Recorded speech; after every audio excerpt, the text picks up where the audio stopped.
యూబ్లెట్ app ను download చేసుకోండి. రక్తదానం చేయండి. ప్రాణదాతలు కండి.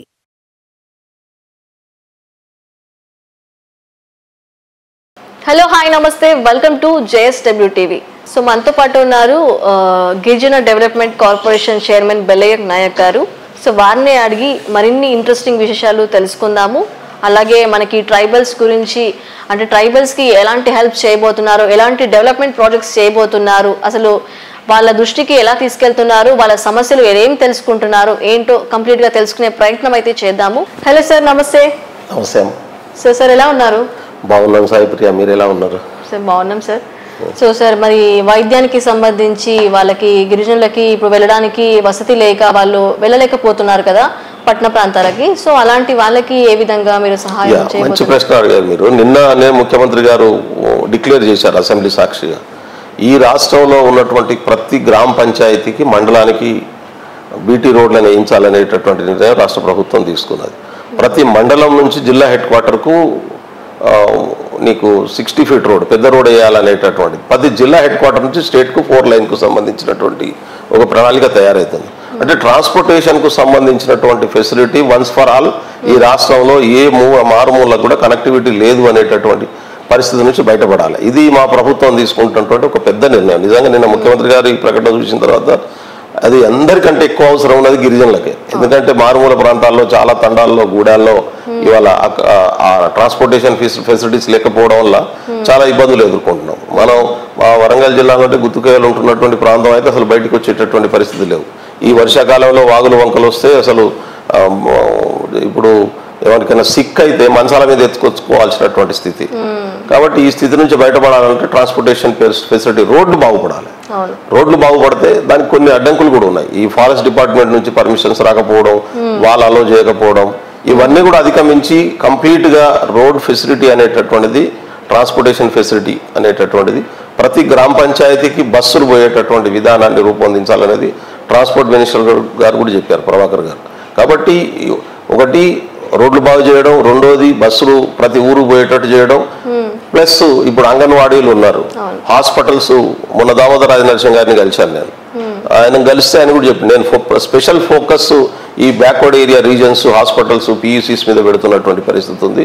అందుకని ఎంప్లాయీస్ ఇప్పుడు ట్రాన్స్ఫర్స్ అవుతున్నాయి కదా, కాబట్టి రూరల్ ఏరియాలో కంప్లీట్ డాక్టర్ పోస్టులన్నీ కూడా ఫిల్అప్ అయ్యేటటువంటి పద్ధతిలో ప్లాన్ చేస్తున్నాను. కొత్త నోటిఫికేషన్లు ఇచ్చి అసలు డాక్టర్ పోస్టులు ఖాళీ లేకుండా ఖాళీలు కంప్లీట్గా భర్తీ చేయాలనేటటువంటి నిర్ణయాన్ని కూడా ప్రభుత్వం తీసుకున్నది. మీరు చూస్తున్నారు కదా, ఇప్పుడు ప్రతి దానికి గతంలో కోట్లలో పెట్టి రకరకాల సమస్యలు పెట్టి అడ్డాలు పెట్టి ఉద్యోగాలు భర్తీ చేయలేదు. ఇప్పుడు వేకెన్సీస్ భర్తీ కాలేదనుకో అడ్మినిస్ట్రేషన్ బాగుపడదు. నేను ఇక్కడ చేసి రివ్యూ చేసినాక నాకు అర్థమైంది, విభజన తర్వాత ఏమైందంటే 48% as per the division act employees ఆంధ్రప్రదేశ్కి వెళ్ళిపోయారు. 58%, 42% తెలంగాణలో ఉన్నారు. చాలా కీలకమైన పొజిషన్స్ కొన్ని ఉంటాయి. ఆ పొజిషన్స్లో సరి అయిన డిసిషన్ మేకర్ అనేటటువంటి ఆఫీసర్ లేకపోతే ఆ డిసిషన్స్ జరగవు. చాలా పోస్టులు ఖాళీ ఉన్నాయి ఈ రాష్ట్రంలో, అవి భర్తీ కావాల్సినటువంటి అవసరం ఉంది. అందుకని కొత్త ఉద్యోగుల రిక్రూట్మెంట్ చాలా అవసరం. ఉన్నటువంటి వాళ్ళలో కేపబుల్ ఉన్నటువంటి వాళ్ళకేమో డిసిషన్ మేకింగ్ పవర్స్లో వాళ్ళు లేరు. అటువంటి వాళ్ళను డిసిషన్ మేకింగ్ పవర్స్కి ఎట్లా తీసుకెళ్లాలనేది కూడా ఒక నిర్ణయం తీసుకోవాల్సినటువంటి అవసరం ఉంది. ఈ విషయాలు నేను వీడికి వచ్చినాక స్టడీ చేస్తున్నాక అర్థం అవుతున్నాయి, ఎందుకు ల్యాక్ ఆఫ్ అడ్మినిస్ట్రేషన్ ఉన్నది, ఎందుకు తీసుకున్న డిసిషన్స్ కింది దాకా పోవట్లేదు అంటే సరి అయిన స్టాఫ్ సరి అయిన ప్లేస్లో లేకపోవడం, స్టాఫే లేకపోవడం, సరి అయిన ఎంప్లాయ్మెంట్ లేకపోవడం. నా లెక్క ప్రకారం మొత్తం రాష్ట్రంలో 1,00,000 ఉద్యోగులు ఇమ్మీడియట్గా భర్తీ చేయాల్సినటువంటి అవసరం. ఎందుకంటే చాలా శాఖలలో ఆ 1,00,000 ఉద్యోగులు లేకుంటే పని జరగదు. ఇప్పుడు మాదే ఉంది ట్రైకారు, మాకు MD ఉండే ఇంతకుముందు, ఆంధ్రప్రదేశ్కి వెళ్ళిపోయింది. ఇప్పుడు MD పోస్ట్ లేదు మాకు. MD లేకపోవడం వల్ల డిసిషన్స్ ఎవరు తీసుకుంటారు? ఎక్స్ అఫీషియో MD ఉంటారు. ఎక్స్ అఫీషియో MD మా కమిషనర్ గారు ఉంటారు. కమిషనర్ గారు ఇప్పుడు 8 డిపార్ట్మెంట్లో 7 డిపార్ట్మెంట్లకు ఇన్ఛార్జ్. ఎన్ని పని చేస్తారు ఆయన ఒక ఆఫీసరు? ఇబ్బందికరంగా ఉంటుంది కదా, ఆయన కూడా మనిషే కదా. కాబట్టి వాళ్లకు ప్రిన్సిపల్ సెక్రటరీ తనే, కమిషనర్ తనే, అంటే 5 6 పోస్టులు ఒక్కొక్క, ఇప్పుడు శరత్ గారు ఉన్నారు. అంటే ఒక్కొక్క IAS ఆఫీసర్కు 5 డిపార్ట్మెంట్లు, 6 డిపార్ట్మెంట్లు ఇన్ఛార్జి చేయాల్సినటువంటి పరిస్థితి వస్తున్నది. అందుకని ముఖ్యమంత్రి గారు కేంద్ర ప్రభుత్వానికి పోయి మాకు IPSలో IASలో కొంతమందిని, ఎక్కువ మందిని కేటాయించండి అని అడిగాడు. ఎందుకు అడుగుతున్నారు అంటే ఇక్కడ స్టాఫ్ కావాలి, ఆ పనిని వాళ్లే చేయగలుగుతారు, అటువంటి ఫోర్సెస్ కావాలి. ఒకప్పుడు కలెక్టర్ కావాలంటే 10 సంవత్సరాలు పట్టేది. ఇప్పుడు సెకండ్ ఇయర్, థర్డ్ ఇయర్ రాగానే జిల్లా కలెక్టర్ చేయాల్సిన పరిస్థితి వస్తున్నది. ఎందుకంటే మన దగ్గర ఆ అడ్మినిస్ట్రేటివ్ స్టాఫ్ లేరు, ఆ ల్యాక్ ఉన్నది. దాన్ని బలోపేతం చేయాల్సినటువంటి అవసరం కేంద్ర ప్రభుత్వం మీద ఉంటుంది, ఆ స్టాఫ్ను కేటాయించాల్సినటువంటి అవసరం. అందుకనే ఇక్కడ గ్రూప్ 1 అయితే ఇప్పుడు 10 సంవత్సరాల నుంచి ఒక్క గ్రూప్ 1 ఫిలప్ కాలేదు మనకు. గ్రూప్ 1 అయితే మన గ్రూప్ 1 అధికారులు వస్తారు, వాళ్ళు రావడం వల్ల ఏమవుతుంది అడ్మినిస్ట్రేషన్ కొంత స్ట్రెంత్ అయ్యే అవకాశం ఉంది. గ్రూప్ 2 రిక్రూట్మెంట్ తొందరగా జరగాల్సిందే, జరిగితే తప్ప ఇక్కడ స్టాఫ్ రారు మనకు. రెండోది ఆల్రెడీ ఉన్నటువంటి వాళ్ళలో ఆ స్కిల్స్ ఉన్నటువంటి వాళ్ళని ప్రమోట్ చేసి పొజిషన్స్ ఇవ్వడం కోసం 52,000 మంది ఉద్యోగులకు ఇప్పుడు ప్రమోషన్స్ ఇస్తున్నాయి మా ప్రభుత్వం. ఎందుకు ఈ ప్రభుత్వం అంటే ఈ స్ట్రాటజికల్ పొజిషన్స్ ఉన్నటువంటి పోస్టులలో ఆఫీసర్లు కూర్చోవాలి, డిసిషన్ మేకర్స్ కూర్చోవాలి, పాలసీస్ని ఇంప్లిమెంట్ చేసే అధికారులు ఉండాలి. అది లేకపోతే ముందుకు పోలేవు. లాస్ట్ 10 years అడ్మినిస్ట్రేషన్ కుప్పగూలిపోవడానికి కారణం అదే. గత ప్రభుత్వం పట్టించుకోలేదు, వాళ్ళకి తెలియదో లేదో నాకు అర్థం కాదు, కానీ జరిగినటువంటి నష్టం చాలా అపారమైనటువంటి నష్టం సమాజానికి జరిగింది. అది ఓవర్కమ్ కావాల్సినటువంటి అవసరం ఉంది ఇప్పుడు. ఓకే సార్, అయితే ఇప్పుడు మనకి మీరు యాజ్ ఏ డెవలప్మెంట్ కార్పొరేషన్ చైర్మన్గా గిరిజనులకి మీరు ఎప్పుడైనా విజిట్ చేశారా? గిరిజనుల ప్రాంతాలకు వెళ్ళి విజిట్ చేసినప్పుడు వాళ్ళ ప్రజల్లో వచ్చే స్పందన ఎలా ఉంది? ఆ ప్రజల్లో అంటే ఎలాంటి సమస్యలు మీకు వాళ్ళు చెప్పారు? మీరు దానిపైన ఇలా ఇవి డిస్కస్ మీరు ఏమైనా రేవంత్ రెడ్డి దగ్గరికి తీసుకెళ్ళబోతున్నారా? నేను 10 రోజులు అయిందమ్మా తీసుకొని. 10 రోజుల నుంచి ఆఫీస్కి వెళ్ళి బయటకు వెళ్ళనిస్తలేరు నన్ను. నేను 10వ తారీఖున రెస్పాన్సిబిలిటీస్ తీసుకున్నా. ఆ రోజు నుంచి ముందు డిపార్ట్మెంట్లో ఏం స్కీమ్స్ ఉన్నాయి, ఎవరెవరే పొజిషన్లు ఉన్నారు, ఇప్పటికే మీటింగ్ కమిషనర్ గారితో మీటింగ్ అయింది, మా స్టాఫ్తో మీటింగ్ అయింది. జనాలు వస్తున్నటువంటి వాళ్ళు విపరీతంగా వచ్చి వాళ్ళ ప్రాబ్లం చెప్తున్నటువంటి పరిస్థితి ఉంది. ఈ వర్షాలు పడుతున్నాయి, వర్షాలు అయిపోగానే ఫీల్డ్ విజిట్కి పెట్టుకుందాం అనే నిర్ణయం తీసుకున్నాం ఇప్పటికీ. ఎందుకంటే మేము ఫీల్డ్ విజిట్కి పోయి అసలు ఆడ కుంభవృష్టి మాదంతా ఉండేదంతా రూరల్ ఏరియా, మీకు తెలుసు కదా, ఏజెన్సీ ఏరియాలో ఉన్నటువంటి ట్రైబల్స్కు ఇప్పుడు మేవాడికి పోవడం వల్ల ఇబ్బందే తప్ప లాభం ఉండదు. అందుకని వాళ్ళంతా మాకు ఫ్రీగా వచ్చి కలుసుకునేటటువంటి వాతావరణం ముందు క్రియేట్ చేయాలనే ఉద్దేశంతో ఇక్కడ దీన్ని అర్థం చేసుకునే ప్రయత్నం జరుగుతుంది. ఫీల్డ్ విజిట్ చేసిన తర్వాత ముఖ్యమంత్రి గారి తీసుకెళ్తాం. నేను చెప్పాను కదా, ఏ విషయం అయినా కానీ ఇమీడియట్గా ప్రభుత్వం రియాక్ట్ అవుతుంది. ముఖ్యమంత్రి గారి దృష్టికి తీసుకెళ్లి పరిష్కారం చేయించుకుంటాం వాటిని. కాబట్టి ఈ నెక్స్ట్ వీక్ ఫీల్డ్ విజిట్ పెట్టుకుంటాం. అదేవిధంగా ఎక్కడెక్కడ ఏ కంపెనీల ద్వారా మనం ఫైనాన్స్ను మొబిలైజ్ చేయగలం, రిసోర్సెస్ మొబిలైజ్ చేయగలం, వాటి అన్నిటికి కూడా నేనే లెటర్లు పెడుతున్నా కార్పొరేషన్ చైర్మన్గా పెట్టి with permission of our government. అన్నిటిని కూడా ప్రభుత్వం దృష్టికి తీసుకెళ్లి ఇవన్నీ కూడా ఎగ్జిక్యూట్ అయ్యేటట్టు చేసుకుంటాం. ఫీల్డ్ విజిట్ తీసుకొచ్చిన తర్వాత మరింత దాన్ని విస్తృతంగా గవర్నమెంట్ దృష్టికి తీసుకెళ్తాం. సో ఇప్పుడు లంబాడీస్ అంటే ఎస్టీస్ గిరిజనులు వీళ్ళకి మనకి చూసుకుంటే మీరు చెప్పినట్టు రేవంత్ గారి దగ్గరికి తీసుకెళ్తాను అని చెప్పారు కదా. సో అలాగే ఇప్పుడు లంబాడీస్లో చాలా వర్గాలు ఉన్నాయి కదా. సో ఆ వర్గాల్లో ట్రైబల్స్ గిరిజనులు కంప్లీట్ గా దానికి సంబంధించిన వాళ్ళు, దీంట్లో చాలా వర్గాలు ఉన్నాయి. కాబట్టి ఈ వర్గాల్లో ఎలాంటి వర్గాల వారిగా ఏమైనా హెల్ప్స్ సపరేట్ గా ఏమైనా చేస్తున్నారా? అంటే వీళ్ళకి అత్యవసరం అన్నట్టుగా సపరేట్ గా ఉంటాయి కదా ఇండివిజువల్ డిసిషన్, అలాగే మీరేమైనా చేస్తున్నారా? ఇప్పుడు 35 కమ్యూనిటీస్ ఉన్నాయి. గిరిజన తెగలు 35 గిరిజన తెగలు ఉన్నాయి రాష్ట్రంలో. ఈ 35 గిరిజన తెగల్లో ఆంధ్రప్రదేశ్ ఉన్నప్పుడు ఆ చట్టం ఉండేది, యాజ్ ఇట్ ఈస్గా అడాప్ట్ చేసుకున్నాం మనం. దీంట్లో ప్రధానంగా ఒక 12 గిరిజన తెగలు ఎక్కువ ఉంటారు మన దగ్గర. లంబాడి మీరు అన్నట్టు, తర్వాత కోయ, తర్వాత గోండు, దాని తర్వాత ప్రిమిటివ్ ట్రైబల్ కమ్యూనిటీస్ కొన్ని ఉంటాయి. చెంచులు కావచ్చు, ప్రధాన్స్ కావచ్చు, మన నల్లమల ఫారెస్ట్ ఏరియాలో ఉంటాయి. గోండ్లు మనకు ఆదిలాబాద్లో ఉంటారు. కోయలు ఖమ్మం, వరంగల్ జిల్లాలో ఉంటారు. అంటే లంబాడీస్ ఏమో మిగతా రాష్ట్రం అంతా ఎక్స్పాండ్ అయి ఉన్నట్టు. ఎరకల కమ్యూనిటీ సిటీ బేస్డ్గా కొంత ఉన్నటువంటి కమ్యూనిటీ. దాంతోపాటు యానాదులు మన దగ్గర లేదు, నెల్లూరు ప్రాంతంలో ఎక్కువ ఉంటారు. అక్కడి నుంచి వచ్చి ఇప్పుడు ఎంప్లాయ్మెంట్కి వచ్చి సెటిల్ అయినటువంటి వాళ్ళు కొందరు ఉంటారు. తోటి ప్రధాన అనే 2 తెగలు మనకు ఆదిలాబాద్లో కనబడతాయి. నాయక్పోడు ఉన్నటువంటి పరిస్థితి ఉంది.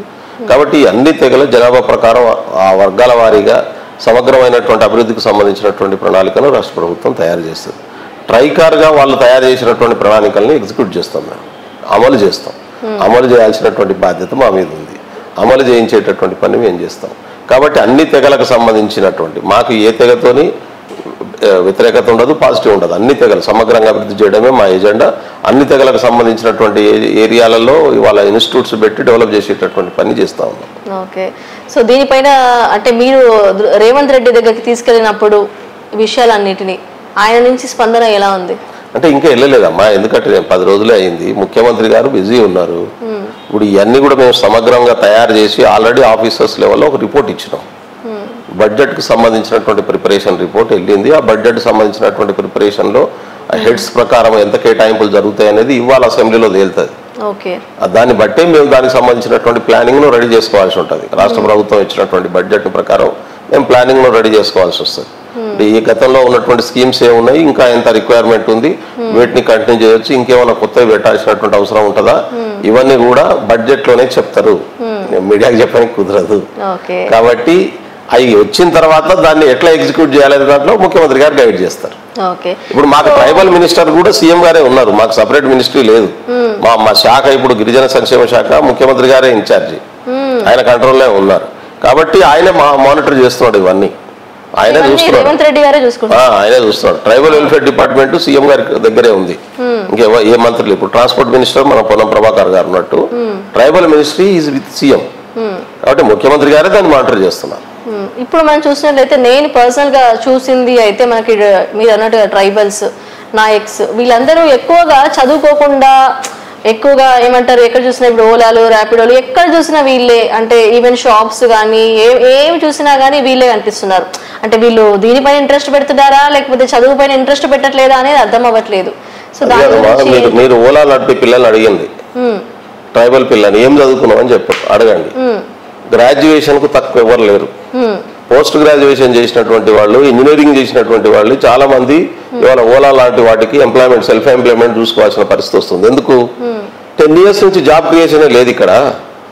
లాస్ట్ 10 సంవత్సరాలు, అంతకుముందు ఉద్యోగంలో 10 సంవత్సరాలు, 20 సంవత్సరాల్లో ఈవెన్ ఉద్యోగం జరుగుతున్నప్పుడన్నా కానీ డిఎస్సి పడ్డది, రకరకాల ఉద్యోగాలు పడ్డాయి, నోటిఫికేషన్లు పడ్డాయి. కానీ లాస్ట్ 10 years లో ఉద్యోగాల భర్తీ ప్రక్రియ లేదు కదా. 192,000 ఉద్యోగాలు ఖాళీ ఉంటే భర్తీ చేసే ప్రయత్నమే చేయలేదు. పైగా రకరకాల సాకులు చేయించి నోటిఫికేషన్ ఇస్తారు, కోట్ల కేసు వేయిస్తారు. కాబట్టి పిల్లలు ఏం చేయాలి, వాళ్ళు ఏజ్ అయిపోతుంది కదా. ముందైతే ఎంప్లాయ్మెంట్ ఏదో ఒకటి క్రియేట్ చేసుకొని బతకాలి కదా. వాళ్ళు బతకాలి, తల్లిదండ్రులను బతికించడం కోసం బాధ్యత తీసుకోవాల్సిన పరిస్థితి ఉంటుంది కదా. అందుకనే మీరు ఎక్కడ చూసినా వాళ్ళు కనబడుతున్నారంటే ఎంప్లాయ్మెంట్ జనరేషన్ ప్రక్రియ గతంలో జరగలేదు. మా ప్రభుత్వం ఉన్న ఉద్యోగాల భర్తీ అంతా కూడా ఖాళీలన్నీ భర్తీ కోసం నోటిఫికేషన్లు వరుస పెట్టిస్తున్నది. అది ఈ 2 సంవత్సరాల్లో పూర్తిగా ఉద్యోగాల ఖాళీలను భర్తీ చేయడం, కొత్త జాబ్ను క్రియేట్ చేయడం కోసం కావాల్సినటువంటి ఇండస్ట్రియలైజేషన్ పాలసీస్ ను తీసుకురావడం. ఇప్పుడు నిన్న శ్రీధర్ బాబు గారు మాట్లాడారు, మీరు చూశారు నిన్న. శ్రీధర్ బాబు గారు మాట్లాడుతూ సెంట్రల్ గవర్నమెంట్ నుంచి రూపాయి రాలేదు మనకి, ఇప్పుడు ఆల్రెడీ బడ్జెట్ ప్రవేశపెట్టారు, దాంట్లో మాడిఫై చేయండి అని చెప్పి అడుగుతా ఉన్నాం. ఎందుకు ఇంత వివక్షత? ఇప్పుడు ఆంధ్రప్రదేశ్ విభజన చట్టం ఉంది. ఆంధ్రప్రదేశ్ లో ఉన్నటువంటి 2 ప్రాంతాలని 2 రాష్ట్రాల కింద కన్వర్ట్ చేశారు. అంటే ఒకటే చట్టం ద్వారా చేశారు కదా. ఒక రాష్ట్రానికి అమలు చేస్తారా చట్టాన్ని, ఇంకో రాష్ట్రానికి అమలు చేయరా? ఇదేమన్నా చిత్ర విచిత్రంగా ఉంది. ఇప్పుడు ఇండస్ట్రియల్ కారిడార్ కు ఇస్తామని చెప్పి ప్రకటన, Hyderabad to Bengaluru industrial corridor అని చెప్పి నిన్న బడ్జెట్ లో చెప్పారు. హైదరాబాద్ నుంచి బెంగళూరు అంటే Kurnool border, Telangana border Andhra Pradesh border దాకా 210 కిలోమీటర్లు ఉంటుంది. 210 కిలోమీటర్ల దాకా ఒక్క పథకం లేదు. తర్వాత అటు కర్ణాటకలో ఉండే ఏరియాలో ఒక పథకం లేదు. ఓన్లీ 180 కిలోమీటర్స్ ఆంధ్రప్రదేశ్ లో వచ్చేటటువంటి కారిడార్ లో మాత్రమే డెవలప్మెంట్ యాక్టివిటీస్ పెడతారా? అంటే ఇంత వివక్షపూరితమైనటువంటి నిర్ణయం ఎక్కడ ఉంటుందా? నాకైతే నిన్న బాధ అనిపించింది. కేంద్ర ప్రభుత్వం, మోడీ గారు ఒక చాలా బలమైనటువంటి వ్యక్తి అని నమ్ముతాను నేను. అటువంటిది మోడీ గారు ఇంత బలహీనమైన వ్యక్తి అనేది అనిపించింది నిన్న. ఒక 2 ముఖ్యమంత్రుల సహాయం కోసం, 2 పార్టీల సహాయంతో ప్రభుత్వం ఉన్నది కాబట్టి వాళ్ళని సాటిస్ఫై చేయడం కోసం మొత్తం కేంద్ర బడ్జెట్ ను వాళ్ళకి పెట్టేస్తాం అనేటటువంటి పద్ధతుల్లో మాట్లాడినటువంటి బడ్జెట్ పెట్టినటువంటి తీరు ఏదైతున్నదో ఇంత వీక్ అని నేను అనుకోను. నాకు అది కనబడ్డది. తెలంగాణ పట్ల కంప్లీట్ వివక్షత, ఒక్క పైసా కేటాయించకపోవడం, ఒక్క ఫ్యాక్టరీకి రూపాయి ఇవ్వకపోవడం. ట్రైబల్ యూనివర్సిటీకి పైసలు ఇవ్వరా? నాకు అర్థం కాదు. ములుగులో ట్రైబల్ యూనివర్సిటీ పెడితే దానికి కేటాయింపులు చేయరా? మరి అంత అన్యాయం ఉంటే ఎట్లా? ట్రైబల్స్ పట్ల మీకు ఉన్నటువంటి కమిట్మెంట్ ఎంతో దీన్ని బట్టి అర్థం చేసుకోవచ్చు కదా. విభజన చట్టాన్ని ఆంధ్రప్రదేశ్కి ఇంప్లిమెంట్ చేసి తెలంగాణకి ఎందుకు ఇంప్లిమెంట్ చేయవు? ఇండస్ట్రియలైజేషన్ 2 ప్రాంతాలకు ఇవ్వాల్సి ఉంటుంది. విభజన చట్టం పర్ 94 క్లాస్ ప్రకారం చూసినప్పుడు ఈ రాష్ట్రంలో, ఆ రాష్ట్రంలో, ఇది కొత్తగా ఏర్పడింది ఈ రాష్ట్రం, అది ఆంధ్రప్రదేశ్ కొనసాగింపు రాష్ట్రం, అది పాత రాష్ట్రమే. దాని రిసోర్సెస్, దానికి ఉన్నటువంటి కేపబిలిటీస్ అన్ని దాని దగ్గరే ఉన్నాయి. అయినా ఆంధ్రప్రదేశ్కి ఇవ్వాలి, మేము వద్దని చెప్పట్లేదు, దానికి ఇవ్వు. తెలంగాణకి ఎందుకు ఇవ్వవు? చట్టాన్ని ఇద్దరికి ఎందుకు అమలు చేయవు? ఇద్దరికి అమలు చేయాల్సినటువంటి అవసరం ఉంది కదా. ఒక్క ప్రాజెక్టును కేటాయించరా? ఒక్క పైసా ప్రాజెక్టు కోసం? ఇప్పుడు తెలంగాణ రాష్ట్రం పోరాటమే నిధుల కోసం, నీళ్ల కోసం, ఉద్యోగాల కోసం వచ్చింది. ఇప్పుడు నీళ్ల సమస్య పరిష్కరించడం కోసం కేంద్ర ప్రభుత్వం ఏం చేయుతనిచ్చింది? ఏం సపోర్ట్ చేస్తున్నట్టు? Highest resources contributing state Telangana state. ఇవాళ top economical 5 states, A grade states ఉంటే అటు తమిళనాడు కావచ్చు, ఇటు కర్ణాటక కావచ్చు, ఇటు ఆంధ్రప్రదేశ్ కావచ్చు, తెలంగాణ కావచ్చు, గుజరాత్ కావచ్చు, మహారాష్ట్ర కావచ్చు. గవర్నమెంట్ ఆఫ్ ఇండియా బడ్జెట్ కు కాంట్రిబ్యూట్ చేస్తున్నది ఈ 5 రాష్ట్రాలే కదా. 6 రాష్ట్రాలే కదా. మరి నీకు హైయెస్ట్ కాంట్రిబ్యూట్ చేస్తున్నటువంటి స్టేట్ నువ్వు ఇస్తున్నది ఏంది, ఎందుకు ఇవ్వవు నువ్వు? ఇది ఆలోచించాల్సినటువంటి అవసరం ఉంది. అందుకనే ఈ వివక్ష పూరితమైంది పక్కకు పోవాలంటే మేము ఇప్పుడు అదే ఆలోచిస్తున్నాం. ఇక్కడ దీన్ని డెవలప్ చేసుకోవడం కోసం రిసోర్సెస్ డెవలప్ కావాలి కదా.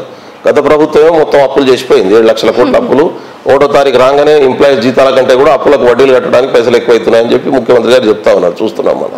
అంటే ఈ స్థితిని క్రియేట్ చేసి అన్ప్లాన్ డెవలప్మెంట్ చేసి అన్రిక్వైర్డ్ ఎక్స్పెండిచర్ చేసి ఇష్టానుసారం ఖర్చు చేయడం, పిచ్చి పిచ్చి పనులని పిచ్చి పిచ్చి నిర్ణయాలని తీసుకోవడం. ఇప్పుడు దాన్ని సరి చేయడం కోసం ఈ 7-8 నెలల కాలంలో ప్రాణం తోక్కొస్తున్నటువంటి పరిస్థితి. ట్రైబల్ వెల్ఫేర్ చెప్తా ఉన్నాను నేను, ట్రైకార్దే చెప్తా ఉన్నాను. 2 సంవత్సరాలు ₹1 కూడా రిలీజ్ చేయనటువంటి పద్ధతిలో ప్రభుత్వం పనిచేసిందంటే అసలు ఏమనాలో నాకు అర్థమవుతలేదు. కంప్లీట్ ట్రైబల్ డెవలప్మెంట్ ఆగిపోయింది. పథకాలు ఉన్నాయి కదా సార్, ఉచిత పథకాల మీద పెట్టే కాన్సన్ట్రేషన్ ఎంప్లాయ్మెంట్ మీద పెట్టి ఉంటే మనకి ఇప్పుడు ఈ కాంగ్రెస్ పార్టీలో ఈ వివక్షత గానీ ఈ మాటలు గానీ పడేది. ఉచిత పథకం అంటే ఏంది అసలు? ఉచిత పథకం ఏముందో ఒకటి చెప్పండి మీరు నాకు. బస్సులు ఫ్రీ బస్సు ఉచితం అవుతుందా? దానివల్ల ప్రొడక్టివిటీ పెరగట్లే? పెరుగుతుంది. అదే ఎందుకు మీద కాన్సన్ట్రేషన్ చేస్తున్నారు? అంటే చాలా మందికి రాంగ్ ఇన్ఫర్మేషన్ ఉందమ్మా, దీని మీద రాంగ్ ఒపీనియన్స్ కూడా ఉన్నాయి. ఇప్పుడు ఏ దేశం అన్నా కానీ, ఇప్పుడు బ్రిటన్ ఉందనుకోండి, బ్రిటన్లో ట్రాన్స్పోర్టేషన్ ప్రపంచంలో అందరికంటే చీప్ ఉంటుంది. ట్రాన్స్పోర్టేషన్ చీప్ ఉండడం వల్ల ప్రయోజనం ఏంది? ట్రాన్స్పోర్టేషన్ చీప్ ఉండడం వల్ల హ్యూమన్ రిసోర్స్ మొబిలైజేషన్ పెరుగుతుంది. హ్యూమన్ రిసోర్స్ మొబిలైజేషన్ పెరిగిన తర్వాత ప్రొడక్టివిటీ పెరుగుతుంది. ప్రొడక్టివిటీ పెరిగితే నీకు ఇన్కమ్ పెరుగుతుంది. ఇన్కమ్ పెరిగితే గవర్నమెంట్కి ట్యాక్స్ పెరుగుతుంది. ఇదంతా ఇంటర్లింక్ అయి ఉంటుంది. పేదోడి దగ్గర పైసలు వచ్చినాయి అనుకో ఏం చేస్తాడు? మార్కెట్లో ఖర్చు పెడతాడు. మార్కెట్లో ఖర్చు పెడితే ఆ ఖర్చు పెట్టేటటువంటి వస్తువులు కొంటారు. ఆ వస్తువులను తయారు చేసే కంపెనీలు పెరుగుతాయి. ఎంప్లాయ్మెంట్ జనరేట్ అవుతుంది. కొన్న ప్రతి వస్తువు మీద ట్యాక్స్ వస్తుంది. ఆ ట్యాక్స్ గవర్నమెంట్కి వస్తుంది. ఇది ఒక చైన్ లాగా రొటేట్ అవుతుంది. ఇప్పుడు గవర్నమెంట్కు ట్యాక్స్ ఎడికెళ్ళి వస్తుంది, కొన్న వస్తువుల మీద వస్తుంది. వస్తువులు కొనాలంటే కొనుంటే దగ్గర డబ్బులు ఉండాలి కదా. కొనేటువంటి దగ్గర డబ్బులు మిగలాలంటే మన మార్కెట్ను స్టెబిలైజ్ చేయాలి కదా. ఇప్పుడు మహిళల ట్రాన్స్పోర్టేషన్ పెరగడం వల్ల ఇప్పుడు 3000 కొత్త బస్సులు కొంటున్నది ఏపీఎస్ఆర్టీసీ. నష్టాల నుంచి లాభాలకు వచ్చింది ఇవాళ. దాని నుంచి 4000 కొత్త ఉద్యోగులకు రిక్రూట్మెంట్కు నోటిఫికేషన్ ఇచ్చింది. ఇప్పుడు ఆర్టీసీ ఉద్యోగాలు ఎప్పుడైనా ఎక్స్పెక్ట్ చేసినావా? గత ప్రభుత్వం అయితే ఆర్టీసీని క్లోజ్ చేస్తామని చెప్పి నిర్ణయం తీసుకున్నది, ప్రైవేట్ వాళ్ళకి ఇచ్చేద్దామని. ఇలా ఆర్టీసీ లాభాల బాట బట్టి ఒక సంస్థ నిలబడి 1000 మందికి ఉపాధి కల్పించేటటువంటి పరిస్థితి వచ్చింది కదా. సో ఇంతకి ఇప్పుడు మీరు ఈ ఉచిత బస్సు కాబట్టి ఇది ఉచితం వల్ల ఉచితం కంటే కూడా ప్రభుత్వానికి ఎక్కువ లాభం అవుతుంది, సమాజానికి ఎక్కువ లాభం అవుతుంది. ఉమెన్ రిసోర్స్ ను వాడుకోవడం అంటారు దాన్ని. ఆ ఉమెన్ రిసోర్స్ ను ఉపయోగించడం అనే పనిని ఇప్పుడు బస్సులో పోతున్నటువంటి మహిళలకు పైసలు మిగులుతున్నాయి. ఆ మహిళలంతా ఏం చేస్తారు? బ్లాక్ మనీకి మారుస్తారా దాన్ని? లేదు కదా. ఇప్పుడు నీకున్నది నువ్వు ట్రాన్స్పోర్టేషన్ ₹3000 నెలకు మిగులుతున్నాయి అనుకో మనం బస్సులో ప్రయాణం చేయడం వల్ల. అంతకుముందు 2-3 ఖర్చు పెట్టి ఈ ₹3000 నువ్వు ఖర్చు పెడతావా దాచి పెడతావా చెప్పాక?